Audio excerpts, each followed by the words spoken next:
right, there goes Silicon Sally telling us recording is on. So let's move.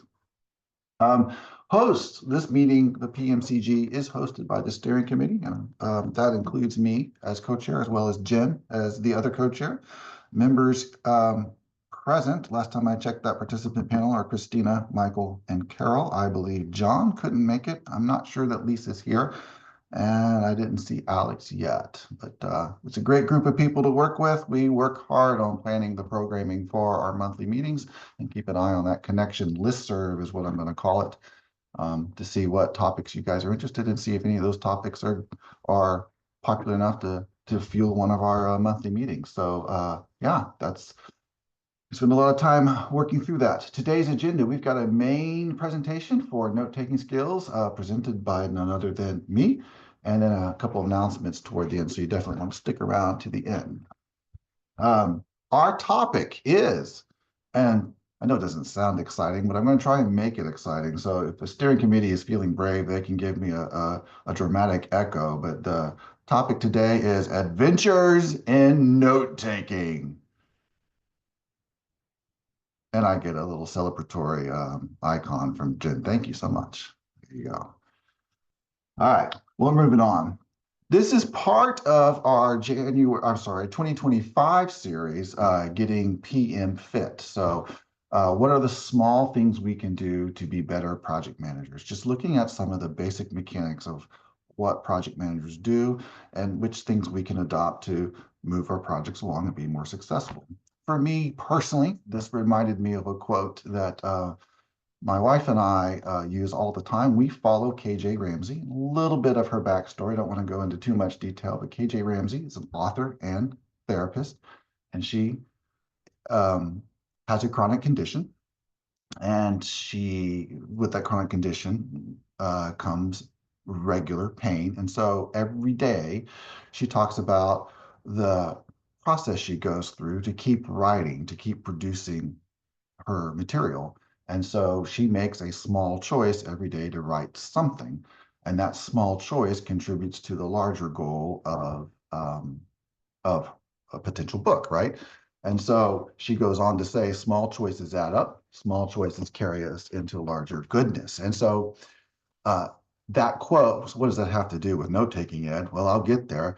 A lot of the things that we do when we manage our projects, documenting our work in charters, fine-tuning those charters, setting up our scope, getting the timelines, taking those notes, all those things have little pieces that contribute to little skills and practices that add up to the larger good of delivering a successful project. So how do you eat an elephant? You have one bite at a time. I hate that analogy because I don't eat elephants, but how do you eat a pie? One bite at a time as well. All right. So audience, and I was a little nervous about a note-taking presentation, to be honest, because who wants to learn how to take notes? We all work for higher ed, and we've all found our way to this industry because we love college. And so for the most part, we're all successful college students. And so we think we know how to take good notes. So at first I thought, well, this audience should really just be the new or accidental project managers. And we've actually used this term before. And if you've stumbled into project management because your supervisor has handed you a project to manage and say, here you go, we actually have a presentation on accidental project management, and it's in our YouTube channel. So be sure to check that out. A nice plug for that one. It's probably one of our most popularly viewed presentations. And so definitely it makes sense that this presentation would apply to any new project managers. But I also submit that this could be a presentation for experienced project managers who've been taking notes for a long time, but hopefully you'll glean a little nugget here that'll say, didn't think about that, and I'll use that to tweak how I take notes for future projects. So just some food for thought there. If you've been in the project management space, this should not be any surprise to you, but there's often these things called critical project documents. And I think it would go without saying that there's the canons of the project management world are the project intake document, the project charter for sure, stakeholder registers, risk and issue registers, and of course the project closure document. And I've listed in high notes here what those documents accomplish and why we have them. And I won't go into each of those in detail because that's not the point of this presentation, but I am adding another one that I think is a critical project document called the meeting notes. And that one I will read here. It's just to capture your progress, document decisions, identify risk. It's a working journal for the project. I had a former boss, and I want to bring him forward.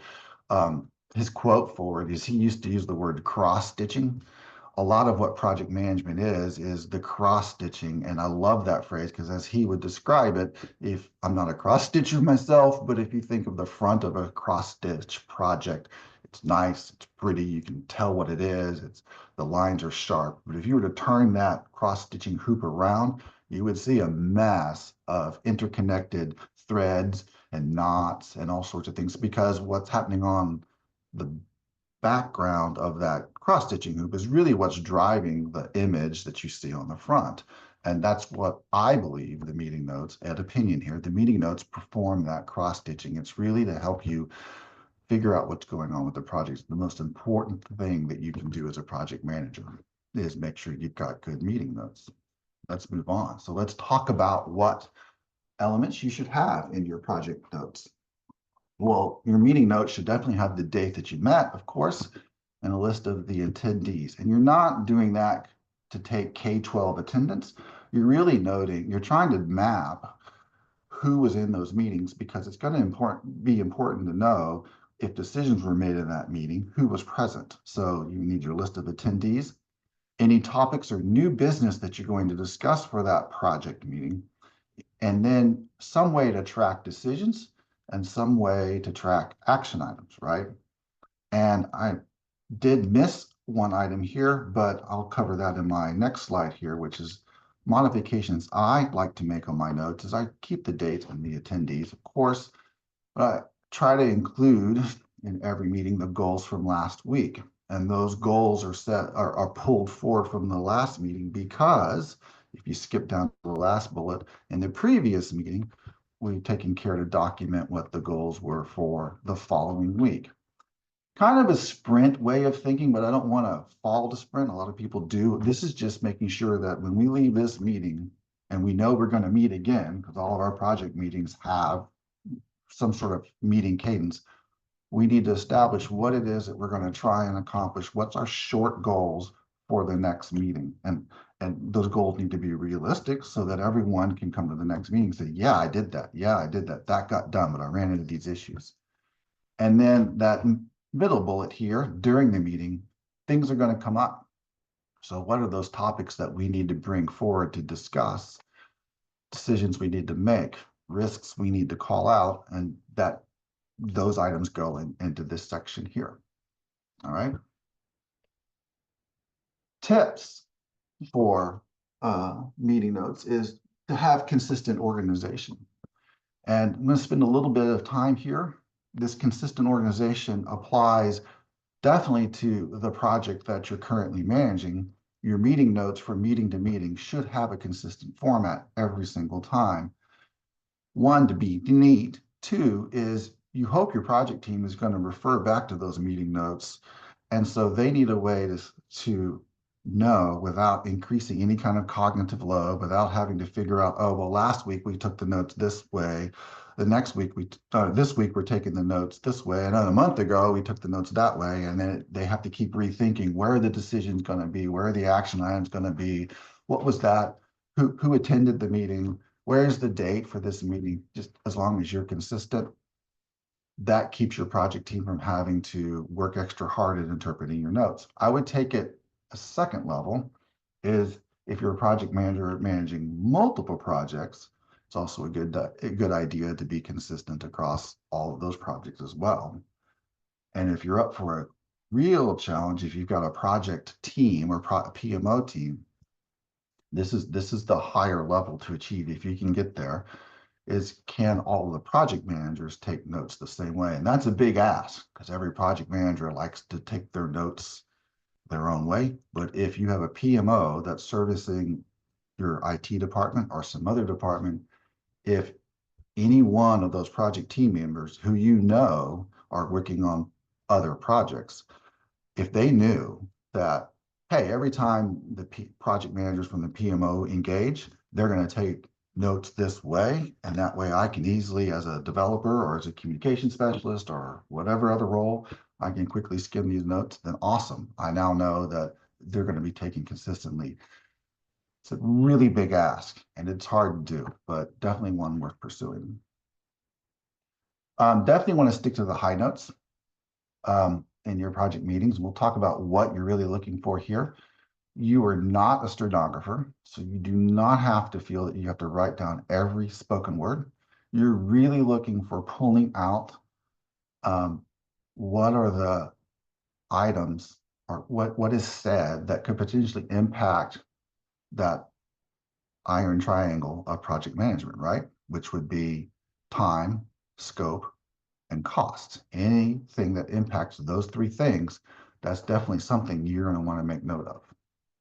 Of course, that's why you are tracking risks and decisions and things like that.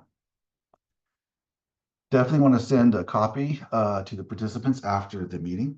On a side note, one of the things I do every morning is I have a 5.5-inch by 8-inch notebook. Flip over a new page every morning, and I'll write down the list of all the meetings I have for that day, and then the usual. These are the focus items or the to-do list, the small short list for the day that I want to complete. And I do that so that as the day goes on, I don't let myself cross off a meeting until the meeting's been completed, of course, but also it doesn't get crossed off until I've sent out those meeting notes. It's just a visual reminder on paper to say, hey, Ed, don't walk away from your station that day until you've sent out those meeting notes, and get them out as soon as you can, as soon as you reasonably can. Tagging decisions, you think of a way for a lot of times people make decisions in meetings, and how are you going to tag those so that you can easily reference those decisions? And then here's another challenge, just like the one of challenging PMO offices to take notes the same way. Hard ask, but equally hard is consider making those notes a collaborative experience, so that it's not just the PM taking the notes. Remember, the PM's not a stenographer. The PM is also not the chief note taker, right? It doesn't, the burden of notes does not fall necessarily on the project manager. So they can certainly help provide structure. They can certainly help call out, hey, that sounds like something that's going to be a risk to us. Let's get that jotted down in our notes. Let's put that in the right spot. And or there's a decision that needs to be made. Let's make that decision and let's tag that. So I'm going to pause there because I've been doing a lot of talking. Sure, there's lots of expertise across this community group. And so I'd like to pause for a moment to say, does anyone else out there have any tips that they like, that they would say, hey, well, let's add that to the list?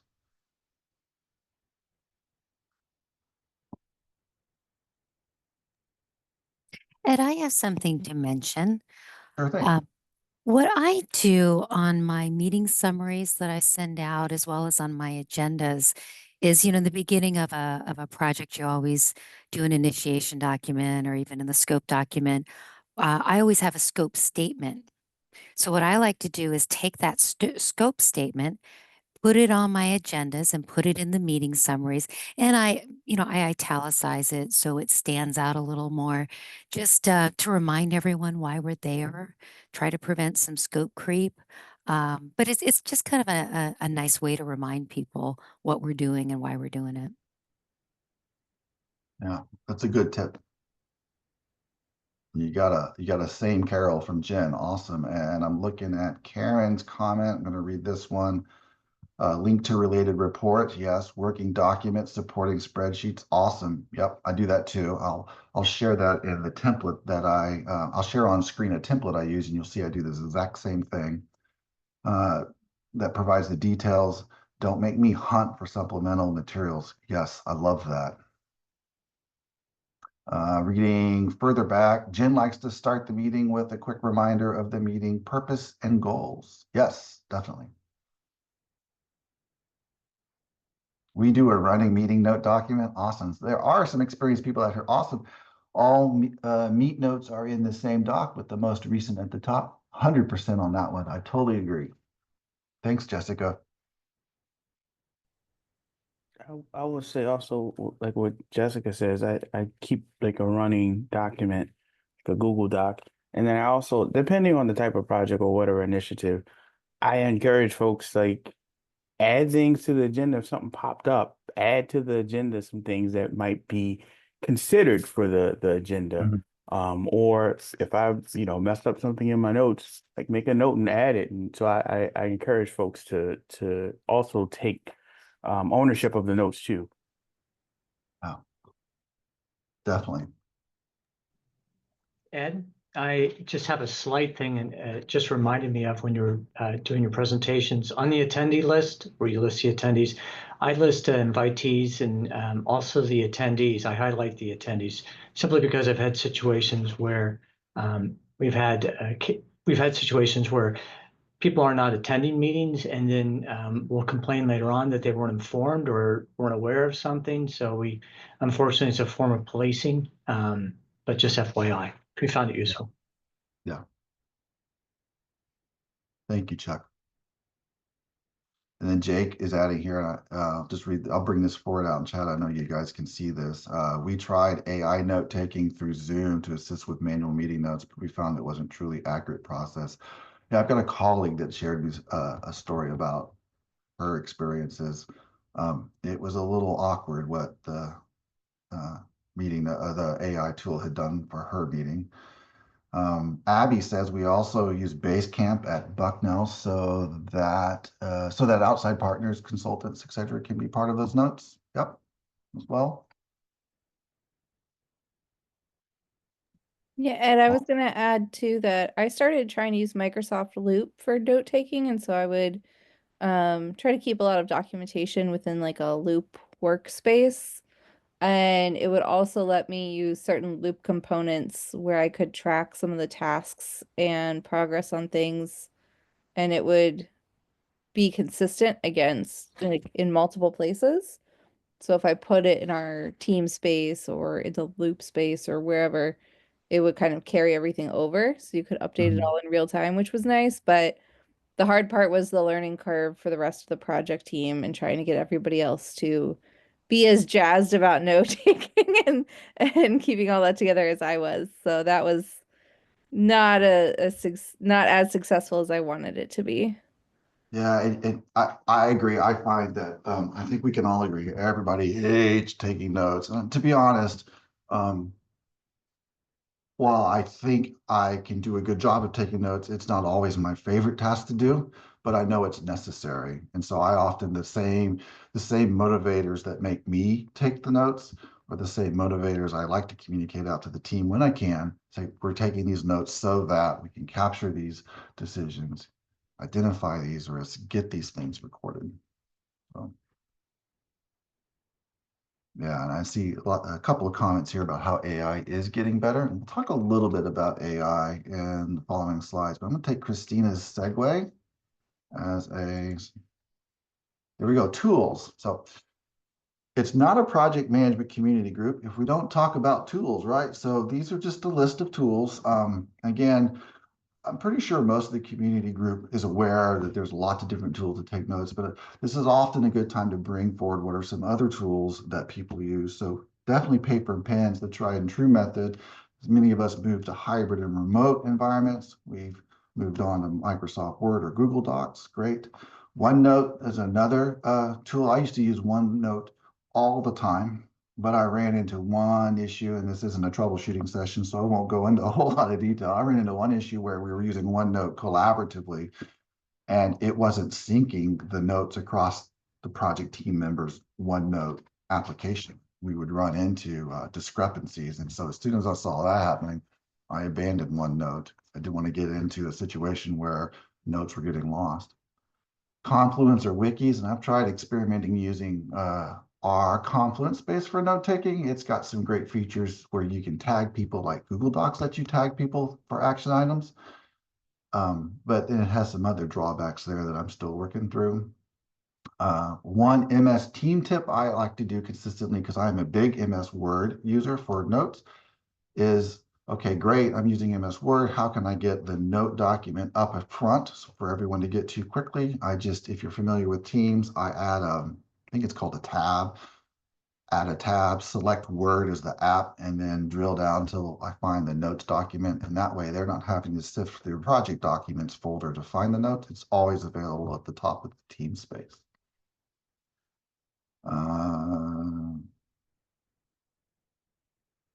Yeah, I totally agree with you, kid, on that one. I paused because I saw one note and your why oh why. I was like, what is this? Yep, totally agree. Totally agree. Why oh why? Using AI. This is Ed's comments on AI.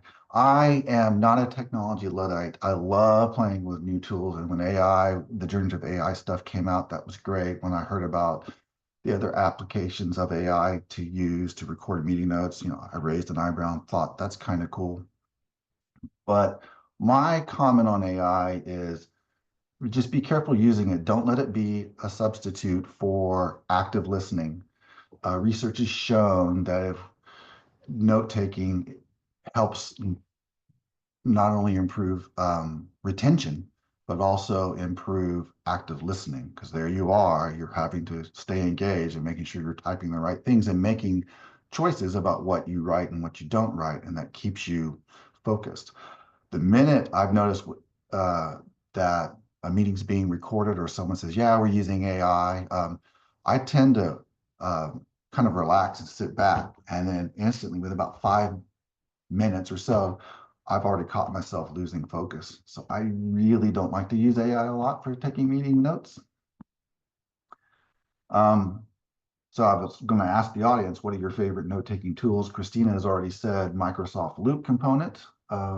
Heard a couple others chime in before we got to this slide.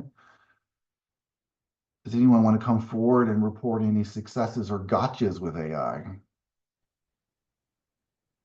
Any war stories with AI? I put the comment in regarding Zoom AI. Now I piloted it for our university when it first rolled out, I don't know, 8-9 months ago, maybe a little bit longer. And I'd say it was about 85% accurate. We had to be very conscious with the language we used when they do the summaries, next steps or what's next on your plate. Depending where that fell in the conversation, sometimes it wouldn't hit the summary. So we ended up using both the AI note taking and then our own notes, and it became a review session of the notes. So I ended up sticking with just manual note taking. But for being AI and for being brand new in the Zoom space, it was impressive, but definitely not something I'd be comfortable, balancing the success or failure of a project on the AI notes alone. So I'm still doing manual, but I'm more than willing to try it again as things improve.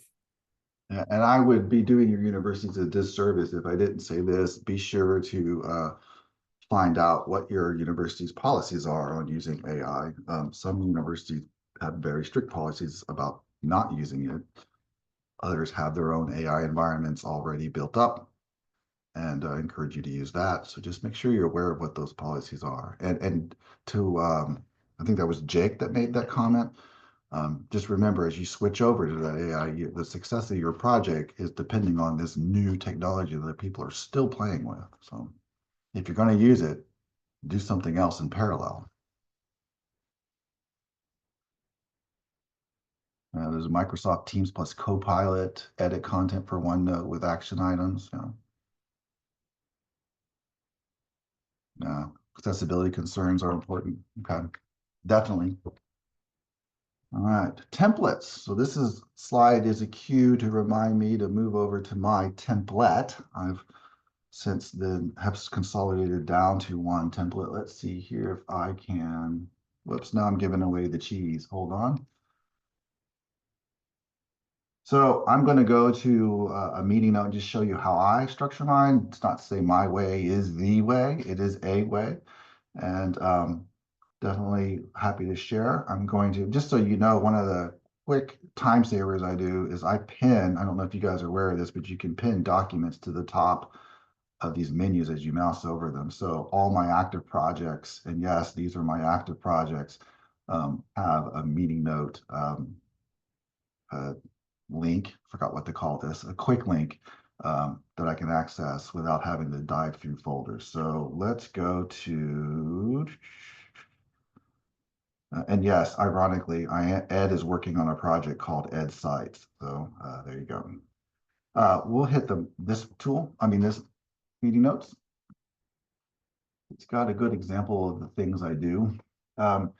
So someone had made a comment that they always paste resource links at the top or in their notes so that the project team doesn't have to go hunt and find a document. I do the exact same thing. But before I dive into all the different sections, I'll start high level. I use strict heading, and this comes from me being a former web service director, so I believe in the power of headings. And there's another reason I do that, not only for the organizational structure, but it allows me to set up a navigation over here on the left. So the title of the note is always H1, and then the sections are always H2. And then as I get down to each meeting occurrence, those are also H2s. And what that allows me to do is, as long as I use that strict heading, then I can expose the navigation pane just by coming over to Microsoft Word's View menu, select check. Select check. I meant to say check the navigation pane, and then that exposes this navigation pane right here. And then it's just another way to navigate up and down the node. So if somebody happens to know, yeah, we made that decision back on 12/18, bam, here it is. Here's the decision we made, and they can point that out. And since the navigation pane is exposed at all times, I can also search for anything like the word decision. And I've changed this time and time again as to how I do this. I used to have a decision table, but I find I end up pasting a lot of things into a decision table. So as people make declarative statements like this is the way we're going to do it, I will front that sentence or that statement with the word decision so that I can do a find for all the decisions, and they pop up highlighted here in the navigation pane and also highlighted in the document itself. Yeah, and I see a couple other people do headers as well. Yep. Headers are hugely important for accessibility. Yep, I pulled that from my web service Dave, and headers add, lost my train of thought. Headers add structure, and Google Docs, they use them in Google Docs as well.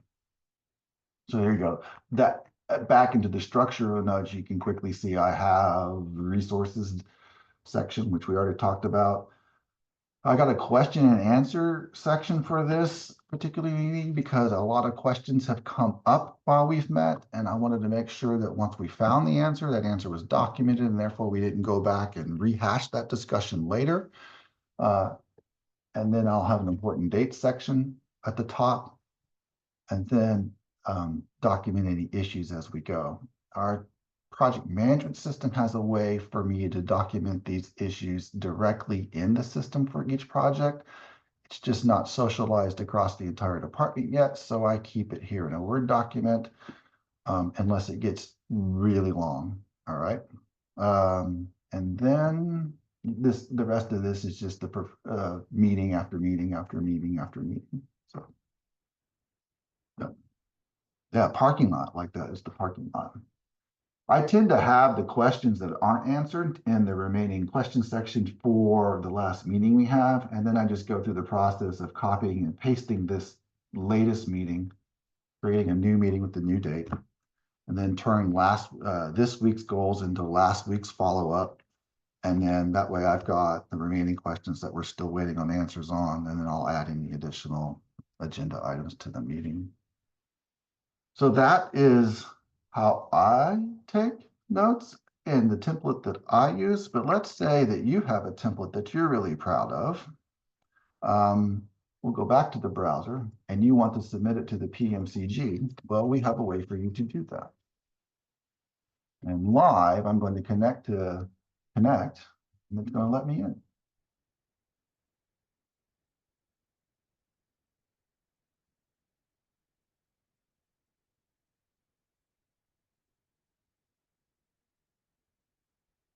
All right, so pretty sure most people know how to find the project management community group. I'm going to go there by accessing via the community groups tab and then hit my communities. Here's the project management community group. And in our library section, which you may or may not be familiar with, this is where we post the contents or any recordings of any monthly meetings. So not only do we put it on YouTube, we cross-post it here in the library. And most people know how to operate this interface. You just scroll down until you find the meeting that you're looking for. What people don't know is that this little folder button, you should be able to click that, and that exposes a navigation pane, and you can come down here to template sharing. And just for browsing sake, you can see that we've got several templates across several different categories here, but you'll notice we don't have any note-taking templates, and that's okay, because that's what this monthly meeting is about, note-taking. So if you're interested in submitting a template, let's say you're really proud of your note-taking template and you want everyone else to see it because you know they're going to want to use it, or if you're really proud of it and you don't care whether anyone uses it, you can still submit it. And the way you do that is at the top of our library, we have the templates post. There is a pin there just indicating that this will always be at the top. Just click that. And you can see Lisa's documented the process for submitting a template. And so you just scroll down here, click the template submission form, and fill in the information. We really tried to keep it simple. It does refer to a review process. And so in full disclosure, the review process is not going to examine your template and make sure it passes the 12 cornerstones of PMI or Robert's Rules of Order. We're just making sure that the files we are receiving are actual files that the community group can use. So it really is a note-taking template. And that way we're not loading garbage files in there. And that's how we're just protecting the community group. So that's our review process. Yes, this is a file. Yes, this is appropriate. Up it goes. So my point in going through all that is 99% of the time, your templates will make it to the template library. And that is how you submit a template. You just work your way through the form. All righty. I think I've got one more slide to go through, and that, yep, resources. So if you want to go through the rabbit hole of YouTube resources, and I actually tried to base this on a actual book. I actually submitted my presentation and its outline and its contents to ChatGPT and asked for any refinements and asked it to suggest references. And the references it gave me were how to take meeting notes in a board meeting, like a corporate board meeting. So not a good resource. So I took it upon myself to find my own resources here. And so here's a couple. I can put these links in here if it'll let me copy this link. Yep. So this first one is just a general presentation on how someone takes meeting notes. And I just posted it to the waiting room because I didn't switch over from the last time I contacted the waiting room. So there it is.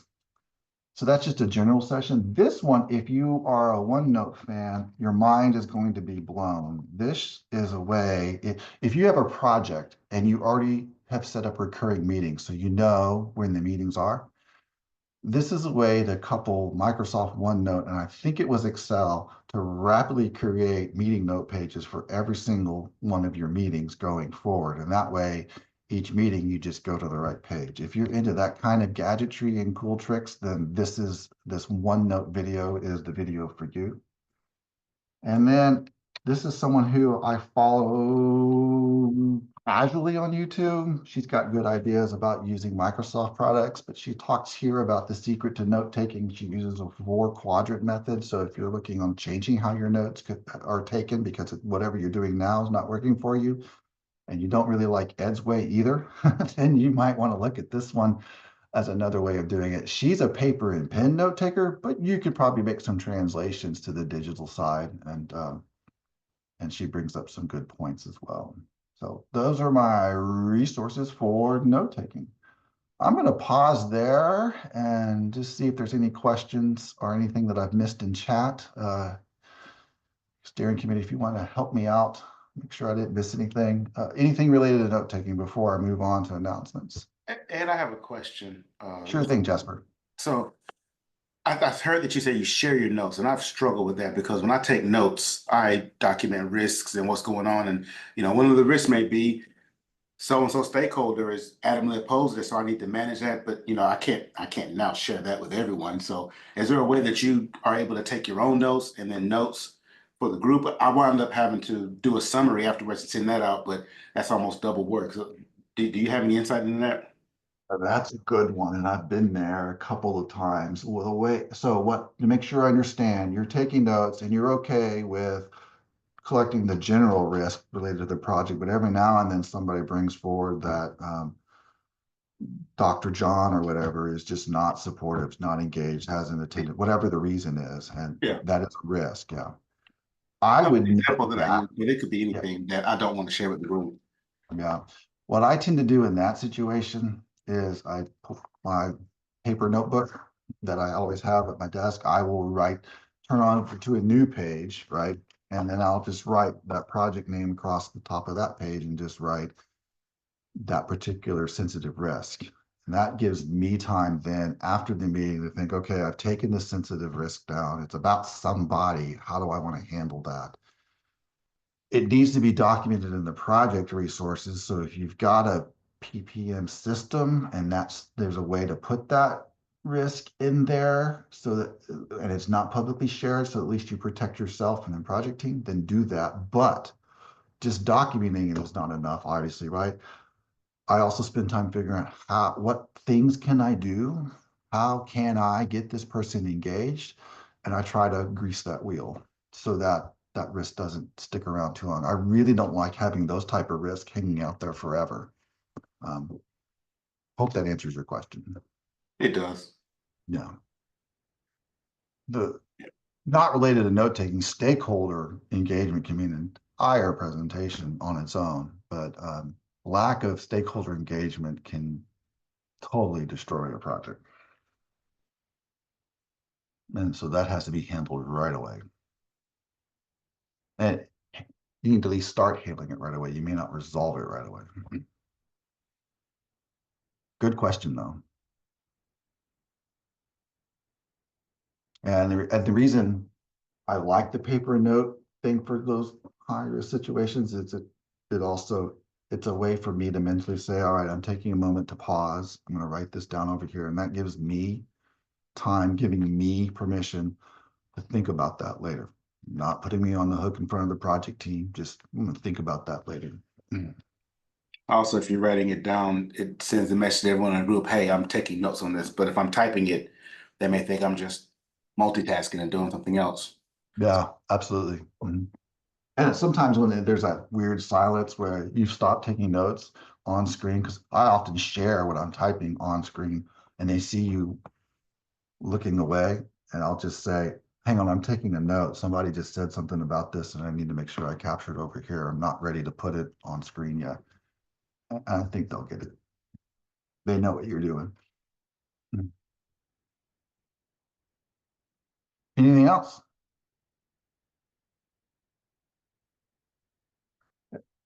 Yeah, Jen, did you want to explain that, putting their name on the board? I think I know where you're going with that. I was just going old school when you got in trouble at school and they'd put your name on the board as, that was the troublemaker kid. I'm gonna start trying that tactic in meetings. If I get quiet, it's because I'm looking down at my little note board because you just disrupted the meeting. We're gonna have a talk afterward. Never happened to me, honest. You can take Jen's approach to a whole new level and go to every classroom that has a chalkboard or whiteboard and write that person. No, don't do that. I keep forgetting we're recording this and putting this on YouTube. That's when you have the bull right behind you on your wall and you turn around and write the name on the wall so everyone in the meeting can see it. Yeah, you have short list behind you and you write their name. Good stuff. Anything else before I move on to announcements? All right. I'm going to keep us in edit mode here because we can just scroll down through the slides to get the announcements. Announcement number 1 is new year, new resource. I don't think I was in the meeting where this came up, but this is a really cool idea. I think a comment or suggestion came out to collect the community group's favorite project management related podcast. Don't say that 5 times fast. So here it is. It is very, I don't want to say low tech solution, but there's nothing wrong with that. I'm going to put that link there. It's just a Google Doc document, just listing the podcast name and the link. So we're not going to review this a whole lot. So if you want to participate and put in your favorite project podcast, feel free to do so. You don't have to do that today. You can just bookmark that for later. Just to build a library of what people are listening to. And maybe somebody will say, hey, I think I'm going to try that podcast out. Get back over to the slide. Next announcement is our program for the rest of the year. Now, remember, we said we had a Getting PM Fit series. You're welcome to participate in that. You can see that we are scheduled through March. That is Jen and Christina. They are members of our steering committee meeting, and I hope they don't mind me saying this. If you've got a presentation that you want to present, we will gladly consider rearranging things just to fit you in if you'd rather go during a certain month. But the point of this being a community is that we all share. It doesn't just have to be the steering committee. We don't like to keep a captive audience of the community group. So a community that shares together, learns together, stays together, becomes better PMs together, right? Fill in the blank. So you are more than welcome to choose any one of these months to present. The only months we don't meet are July and October and December. July is the summer break. October, Educause conference gets in the way, and that's an important thing to get in the way. And then December, we also take time off. And our coffee talks we keep there just to let the community group just chat. So there are no topics. We just show up and basically like open mic night, right? And we just talk about anything under the sun. We don't have to keep that coffee talk there. If the presentation that you would like to present and the time you have is really in May, then we can do some rearranging on the schedule. The point is I'm just trying to encourage anyone out there that's got an inkling of an idea to present, that this is your forum, this is the place to do it. It could be anything from a semi-formal presentation like I just did to, hey, you just want to get a group of folks together and talk about a particular topic and to be a panel. We can help facilitate that here in this community group meeting. The other thing that a lot of people will pause on is, oh, I just don't have the chops to present. This doesn't have to be conference grade presentation. This is a great place to cut your teeth on getting, your presentation chops, and we'll help you out. The steering committee is not going to leave you hanging. So if it becomes awkward silence, we'll ask provoking questions to get the conversation going.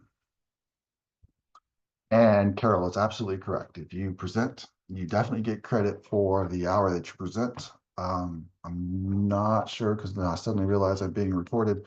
Not sure if you get credit for the time it takes you to prepare the presentation, but sure, Carol says yes. Then you get your PDUs for your PMP if you've got that. That's what that means.